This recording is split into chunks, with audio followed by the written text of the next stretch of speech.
Welcome to the Slop Farm. Enjoy the video. You start with essentials. Charge the Stealth 600 and power it on because low battery changes wireless behavior. Next, plug the USB base station directly into the console or PC, avoid hubs, so signal timing stays stable. Once done, launch Turtle Beach Audio Hub or the console audio menu. This is where mic monitoring controls live. You need this app open to adjust side tone and mic settings because the headset itself has limited on-device controls. Now you dive into the middle steps.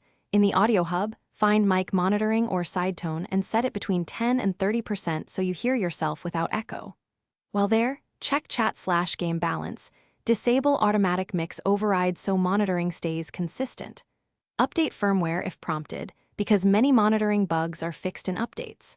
After making changes, reboot the headset and base station. This ensures new parameters load cleanly and removes transient audio routing glitches.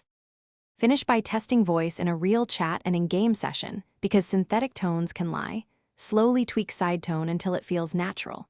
If monitoring is low or absent, repair the headset and perform a base station reset. This often clears routing conflicts. If problems persist, factory reset the headset or try it on another console/PC to isolate hardware versus software. One key troubleshooting tip. If side tone works on another device, the issue is console settings, not the Thanks for watching. Consider subscribing if we helped you today.